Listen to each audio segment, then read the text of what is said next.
Assalamualaikum warahmatullahi wabarakatuh. Alhamdulillah, pada kesempatan ini saya Bu Nikma akan memberikan materi di pertemuan yang kedua. Nah, sebelum pertemuan yang kedua ini saya mulai, bagaimana kabarnya semuanya? Sehat? Masuk semua ini ya, mengikuti ya materinya yang kedua ini. Alhamdulillah, anak-anakku, misalnya di pertemuan yang satu kemarin tentang hardware atau perangkat keras itu ada pertanyaan, ada sesuatu yang perlu ditanyakan, silakan kalian bisa menjapri atau tanya berbagai macam atau lewat wali kelas, boleh, silakan ya. Lah, di sini sebelum pertemuan kedua yang dimulai ini, anak-anakku, marilah kita berdoa kepada Allah Subhanahu wa taala, semoga ilmu yang kita dapat di hari ini bisa barokah berkah bagi kehidupan kita di dunia dan akhirat. Membaca doa umul kitab Al-Fatihah. A'udzubillahi minasyaitonirrajim. Bismillahirrahmanirrahim. Alhamdulillahirabbil alamin arrahmanirrahim maliki yaumiddin. Iyyaka na'budu wa iyyaka nasta'in ihdinas siratal mustaqim siratal ladzina an'amta 'alaihim ghairil maghdubi 'alaihim waladdallin. Amin.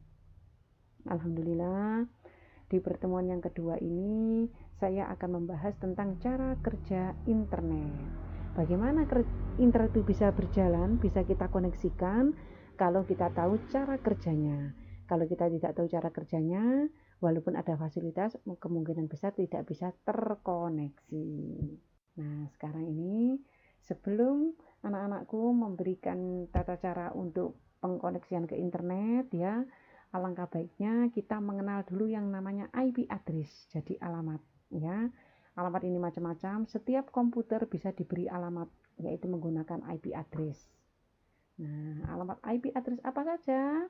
Nah, di sini dijelaskan, IP address merupakan pemetaan alamat sehingga membantu mempermudah pengingatan.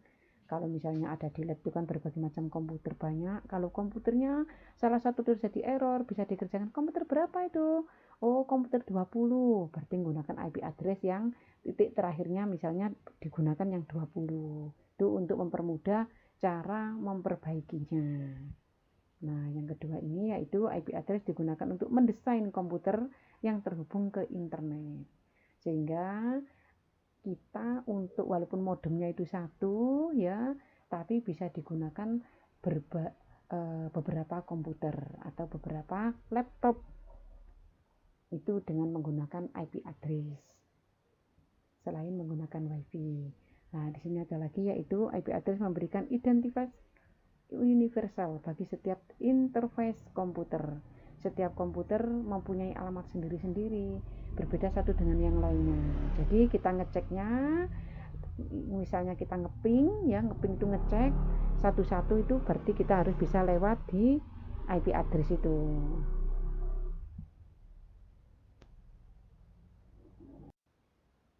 Alhamdulillah, ini sudah kelihatan ya bagaimana format IP address. Nah, yang perlu kalian ketahui semua, IP address di sini adalah merupakan bilangan biner 32 bit. Jadi komputer itu yang dikenal adalah cuma bilangan biner saja. Di sini yang 32 bit yang dipisahkan oleh tanda titik untuk setiap 8 bitnya. Bagaimana contohnya? Nah, di sini untuk lebih jelasnya, simbolik ini akan diganti oleh angka 0 dan 1 seperti contoh di bawah ini. Otomatis kan susah kan menghafalnya. Nah, bentuk tata desimal IP address, bentuk bilangan yang sulit diingat, maka digunakan notasi desimal. Ini contohnya saja ini. Nanti setiap komputer kita bagaimana caranya untuk merubah atau memberi alamat IP address. Insya Allah minggu depan ya, saya kasih videonya bagaimana Bu Nikma memberikan IP address pada sebuah komputer. Nah, kalau di lab itu semua mulai COM 1, COM 2 sampai COM 20 tentunya dikasih alamat IP yang berbeda. Ini gunanya untuk mengontrol anak-anak. Kalau misalnya ada kejadian error, komputer mana bisa diping itu dicek. Oh, memang benar, berarti harus dibenahi. Apakah harus diformat ulang, apakah hanya tinggal aplikasinya saja yang diformat lalu install ulang dan sebagainya. Berbagai macam cara, dilihat dulu cara errornya, model errornya itu seperti apa. Nah, anak, sekarang bagaimana cara memberi kelas IP address ini, ya. Di mana nilai terbesar bilangan biner adalah 8 bit yang meliputi 255. Maka jumlah IP address yang tersedia adalah 25 kali 4, berbagi 4 ini, ya, yang akan dibagikan ke seluruh dunia ini.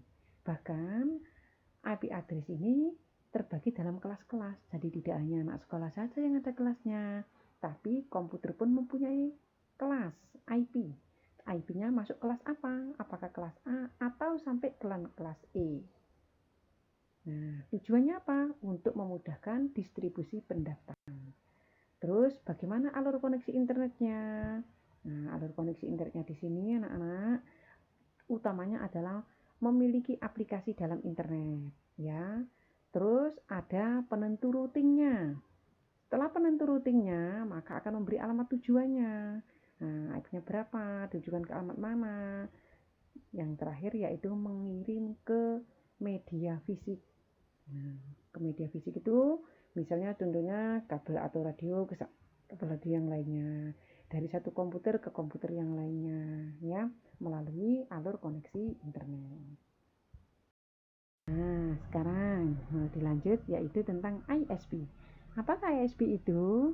Yaitu Internet Service Provider, di mana internet ini harus ada yang memiliki, misalnya kayak Telkom provider, ya. Kalau kita menggunakan kartu-kartu Indosat, itu providernya Indosat, providernya Telkomsel, dan seterusnya. Nah, kalau sudah punya ISP, ya, baru dikirimkan. Begitu bisa menggunakan web, email, atau VoIP. Pengertian daripada ISP, yaitu sebuah perusahaan atau usaha yang menjual koneksi internet seperti Telkom itu atau sejenisnya kepada pelanggan.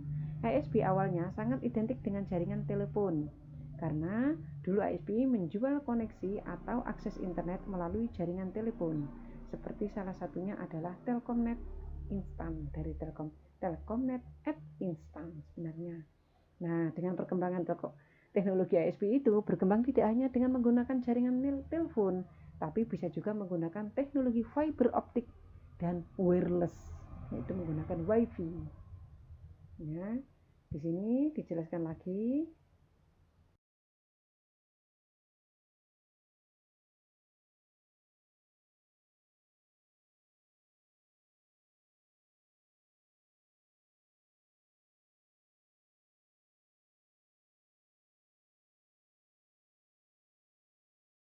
Bisa menggunakan hotspot, jenis layanan internet dari ISP, itu selain menggunakan kabel, ya kan, itu kabel jaringan, menggunakan konektor RJ45 dan menggunakan kabel UTP.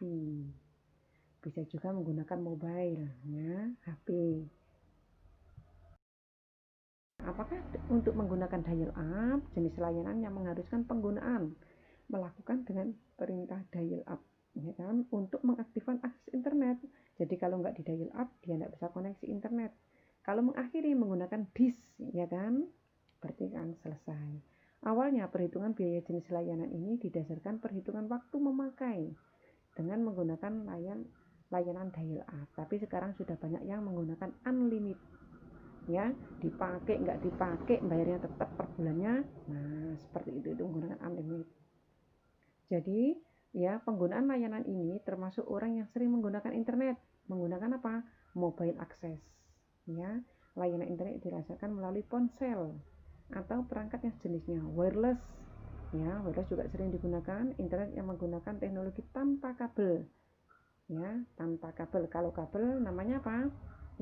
Jaringan kabel. Kalau wireless jaringan nirkabel, yaitu jaringan tanpa kabel. Nah, sekarang ada lagi yaitu menggunakan GSM atau CDMA, ya. Dulu sering kita menggunakan seperti ini. Kalau GSM itu bisa keluar kota, kita nelpon. Kalau CDMA hanya lokal. Dulu seperti itu. Nah, GSM Global System for Mobile. CDMA God Division Multiple Access, tapi sekarang sudah GSM semua ya. Ada juga yang SDMA tapi jarang, sekarang sudah kebanyakan yang menggunakan adalah GSM, yang lawannya yaitu bisa menggunakan provider apa saja, Indosat, Axis, XL, Tri, Telkomsel, dan juga yang lainnya. Nah, kalau berversi DMA dulu masih menggunakan Flexi yang punya dari Telkom ya, Smartfren tuh, Ahai itu juga menggunakan. Nah, sekarang ada lagi yaitu WhatSpeedNet Result. Ini maksudnya untuk apa ini? Nah, kalau misalnya menggunakan kartu ini ya, bagaimana download speednya itu. Di Indonesia ada 10 ya, top 10 negara ya, yang atau 10 daerah yang menggunakannya seperti ini. Nah, berapa Mbps-nya itu bisa dilihat. Kalau misalnya cocok baru kita menggunakan atau memakainya. ISP tercepat misalnya menggunakan ISP-nya punya siapa ya, jadi bisa dibedakan tiap negara bahkan antar kota. Nama dalam konteks teks dikenal sebagai nama domain ya, untuk alamat IP. Nah, terus dikembangkan oleh The University of Wisconsin pada tahun berapa itu? 1983. Tentunya kalian belum lahir ya. Nama domain lebih mudah diingat. Nah, HTTP www apa nama domainnya. Kalau misalnya Indonesia ID ya, itu mencerminkan setiap negara. SGS Singapura, MY misalnya Malaysia dan seterusnya. Itu nama domain yang sering digunakan oleh tiap negara. Domain nama sistem DNS ya.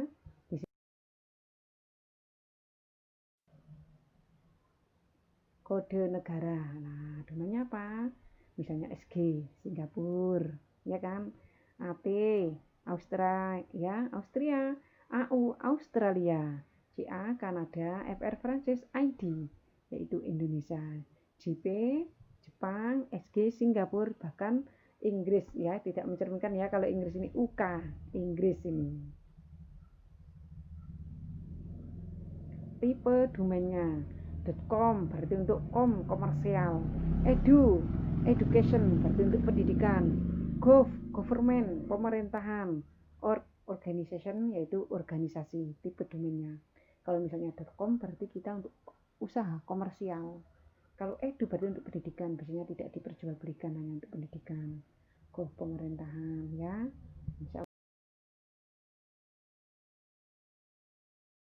Nah, di sini dapat saya simpulkan anak-anak, intinya pelajaran hari ini kalian sudah bisa mempelajari bagaimana cara memberikan alamat masing-masing komputer sehingga bisa digunakan untuk ngecek atau mengontrol. Kalau komputer itu terjadi error, mudah untuk pengontrolnya kalau ada alamat IP-nya. Untuk akses transfer data juga lebih mudah kalau ada alamat IP-nya ya. Terus menggunakan provider apa, kalian menggunakan internetnya bisa simak dari pelajaran tadi, yaitu berbagai macam provider sekarang itu ya, yang negeri misalnya ya Telkom, yang swasta juga banyak misalnya Indosat ya, atau menggunakan kartu-kartu jaringan yang lainnya. Tentunya disesuaikan dengan lingkungan di mana di situ jaringannya kuat ya. Kalau misalnya menggunakan yang sistem wifi. Nah, semoga pelajaran hari ini bisa bermanfaat.